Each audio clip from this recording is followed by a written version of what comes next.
भारतीय निर्वाचन आयोग ने यूपी की 9 सीटों पर उपचुनाव की तारीख का ऐलान किया। यहां 13 नवंबर 2024 को वोटिंग होगी और 23 नवंबर को काउंटिंग की जाएगी। लेकिन अयोध्या की मिल्कीपुर सीट पर उपचुनाव की तारीख का ऐलान अभी नहीं किया गया।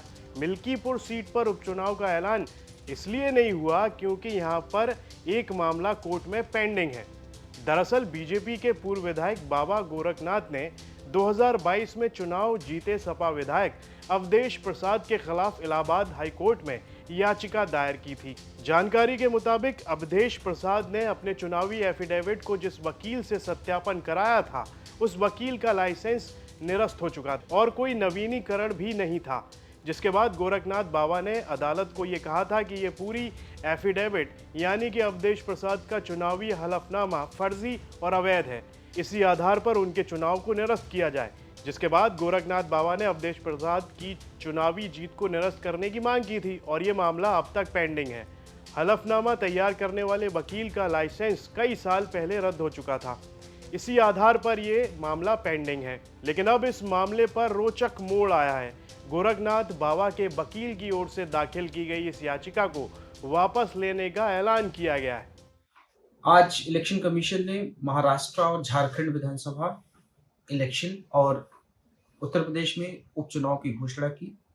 हालांकि मिल्कीपुर विधानसभा की घोषणा इस वजह से नहीं की गई क्योंकि वहां पे मेरे द्वारा एक याचिका फाइल की गई election petition Lucknow high court में। मेरे क्लाइंट गोरखनाथ जो वहां से विधायक भी रह चुके हैं और इलेक्शन पिटीशन हमने गोरखनाथ के द्वारा फाइल की थी, जिसमें हमने ये मांग की थी कि जो अवधेश प्रसाद जी जो अब सांसद बन चुके हैं, उनके द्वारा जो एफिडेविट फाइल किया गया था इलेक्शन कमीशन के पास, रिटर्निंग ऑफिसर के पास, वो बिल्कुल फॉर्ज है, फैब्रिकेटेड है। क्योंकि जो नोटरी उन्होंने कराई थी, ये मेरी याचिका है Gorakhnath versus Awadhesh Prasad Lucknow high court में। इसमें जो नोटरी कराई गई थी, जो राकेश कुमार श्रीवास्तव जो अधिवक्ता, ऐसा दिखाया गया कि इनसे नोटरी कराई गई थी, उन अधिवक्ता महोदय का जब हमने आरटीआई लगाकर पता किया तो उन अधिवक्ता महोदय की नोटरी, ये देखिए यहाँ पे अगर आप पढ़ेंगे तो उन अधिवक्ता महोदय की नोटरी एक्सपायर हो चुकी थी 2011 में, जबकि 2022 के जब चुनाव हुए थे उस इलेक्शन में इसी अधिवक्ता द्वारा नोटरी कराई गई थी। उसको हमने चैलेंज किया था, जिसमें माननीय न्यायालय ने संज्ञान लेते हुए नोटिस जारी किया था। इसमें सुनवाई चल रही है। हालांकि बीच में जब लोकसभा चुनाव हुए तो वो सांसद चुन लिए गए और इसलिए हमने भी याचिका को बहुत ज़्यादा प्रेस नहीं किया क्योंकि वो ऑलरेडी वो इन्फ्लेक्चुअस हो गई थी। लेकिन चूंकि मामला पेंडिंग है, मामले में माननीय न्यायालय संज्ञान ले चुका है, इसलिए आज चुनाव का जब घोषणा हुई तो मिल्कीपुर विधानसभा में घोषणा नहीं हुई। हालांकि हम 1-2 दिन में इसमें पिटीशन को विड्रॉ करेंगे और विड्रॉ करके उसके बाद इलेक्शन कमीशन को भी इन्फॉर्म कर देंगे। और दूसरी बात जो मैं देख रहा हूँ सोशल मीडिया पे कि बहुत सारे लोग इस बात को बहुत गलत तरीके से कर रहे हैं कि मिल्कीपुर से बीजेपी डर गई इसलिए वहाँ पे अनाउंस नहीं हुए।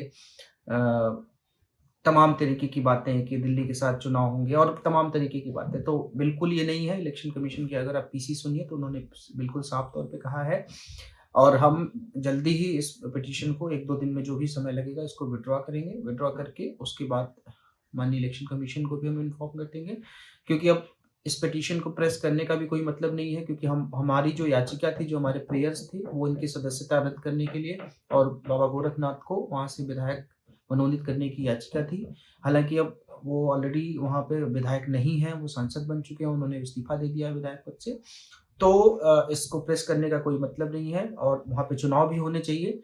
ये बात मुझे लगा कि आपके संज्ञान में आना चाहिए, इसलिए मैं ये बात बता रहा हूँ। धन्यवाद। जय हिंद। अब ऐसे में एक सवाल खड़ा हुआ है कि क्या इस दाखिल याचिका को वापस लेने के ऐलान के बाद क्या मिल्कीपुर सीट में उपचुनाव होगा? अगर होगा तो कब किया जाएगा उपचुनाव की तारीख का ऐलान? ऐसे में पूरा का पूरा खेल पलटता हुआ नजर आ रहा है। ये वीडियो आपको कैसी लगी कमेंट बॉक्स में हमें लिखकर ज़रूर बताएं और यूपी से जुड़ी हुई खबरें देखने के लिए देखते रहिए आप यूपी तक।